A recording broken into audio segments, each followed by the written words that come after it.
not because of a fire, a flood, or some accident, but because I spoke to the wrong person at the wrong time. It was 1967. I had been running my shoe shop for 15 years. Business was steady. I worked long hours, saved every dollar I could, and finally reached a goal I dreamed about for years. I was ready to buy the building instead of renting it. It was 1967. I had been running my shoe shop for 15 years. Business was steady. I worked long hours, saved every dollar I could, and finally reached the goal I dreamed about for years. I was ready to buy the building instead of renting it. My landlord, Mr. Castellano, was getting older and wanted to sell. We agreed on a price. No lawyers yet, just a handshake and trust. I was 3 weeks away from owning that building, 3 weeks away from security, and then I made a mistake. I told someone. His name was Vincent Mell. He came into my shop every month for a shoe shine. Seemed friendly. We talked about the Dodgers leaving Brooklyn, about how the neighborhood was changing. I thought I knew him. I trusted him. One day he asked how things were going. I felt proud. I felt safe, so I told him. Vinny, I said, I'm buying the building. 3 weeks and it's mine. 2 days later, my landlord called me. He said someone had offered him 20% more, cash, immediate closing. You can probably guess who it was. Vincent Mell bought the building out from under me. For the next 8 years, he was my landlord. He raised my rent twice, made small problems whenever he could. Nothing dramatic, just enough to remind me who had the power. All because I shared something before it was finished. That day taught me a lesson I never forgot. Some things should stay private, not because you're lying, not because you're sneaky, but because words move, and once they leave your mouth, you can't control where they land.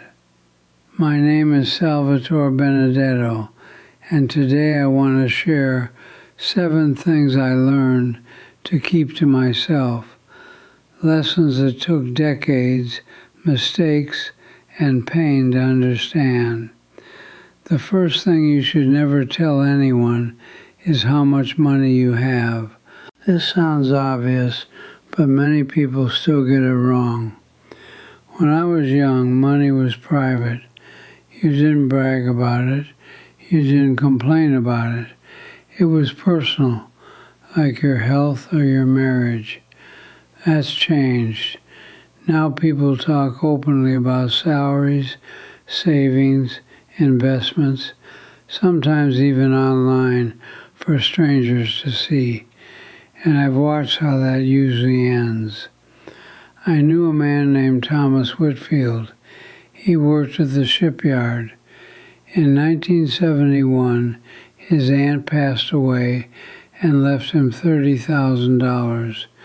Back then, that was life-changing money.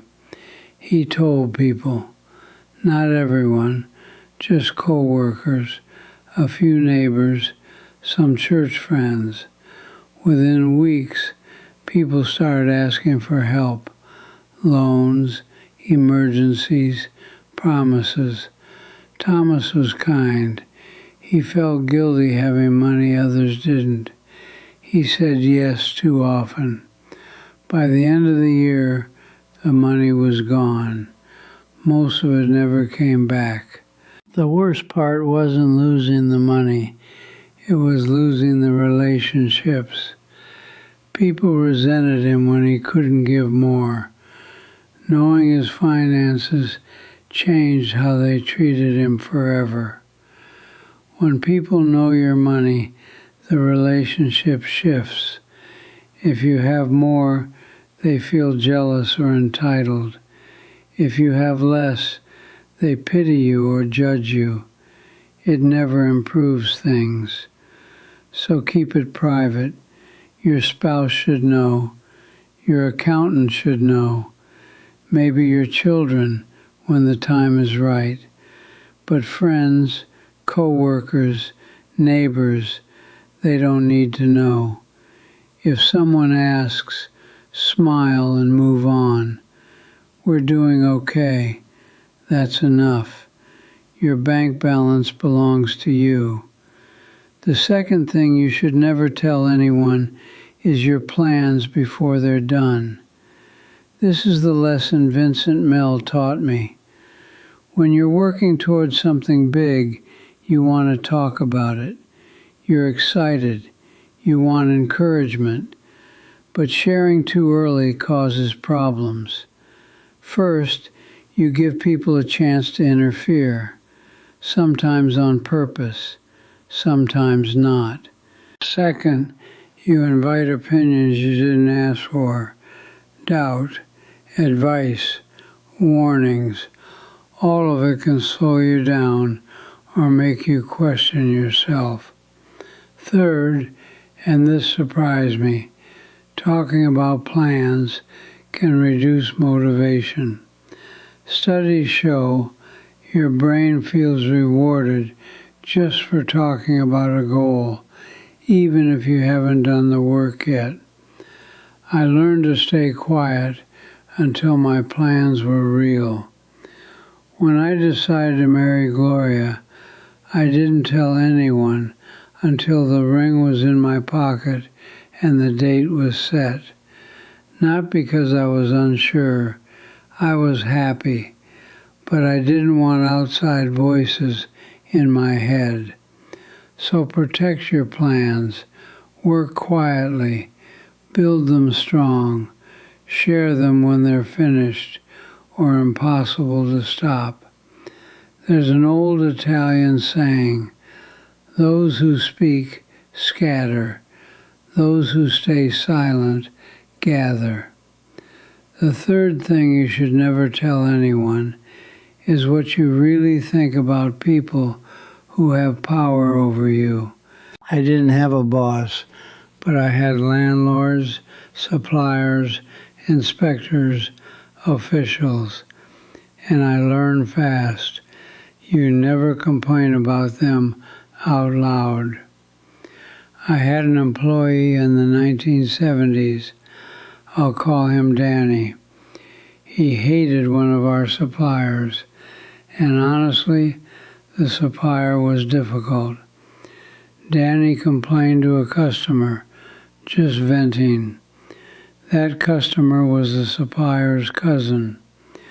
We lost the supplier. Worse terms followed, and I had to let Danny go. Not because I wanted to, but because I couldn't trust his judgment. Complaining rarely helps. It spreads information that can come back to hurt you. If you have a problem, deal with it directly or keep it private. Venting feels good for a moment. The damage lasts much longer.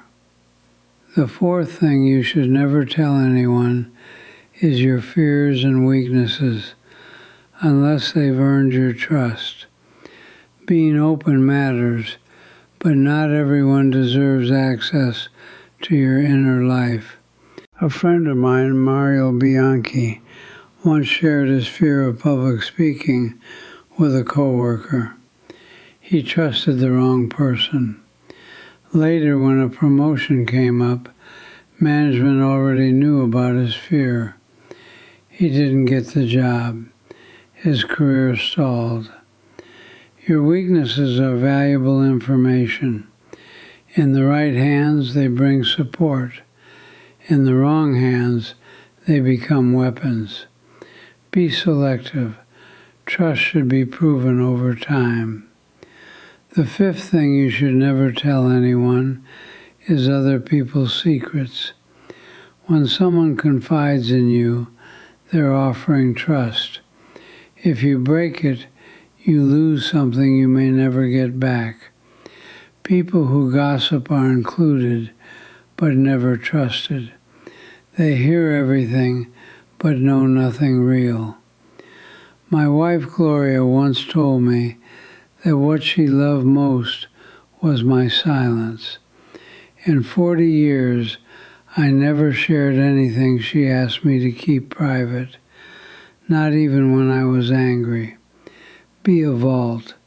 It's one of the strongest qualities a person can have.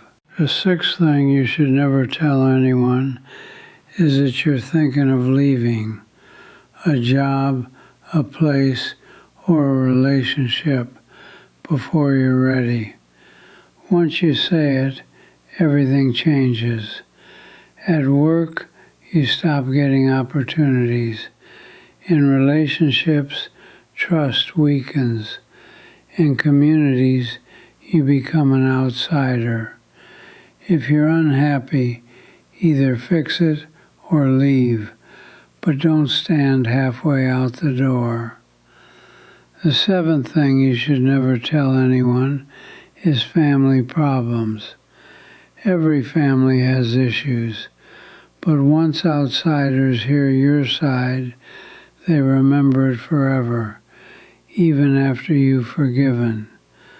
When my son stopped speaking to me, I didn't tell anyone, because I wanted the door open when he came back, and he did. Silence protected that possibility. I'm 106 years old. I've said many words in my life. Most didn't matter. Some caused damage I couldn't undo. All of it taught me one thing. Knowing when not to speak is wisdom. Silence isn't dishonesty. Silence is protection. Your money, your plans, your fears, your family. Share them only with those who've earned the right, because the words you never say can never be used against you.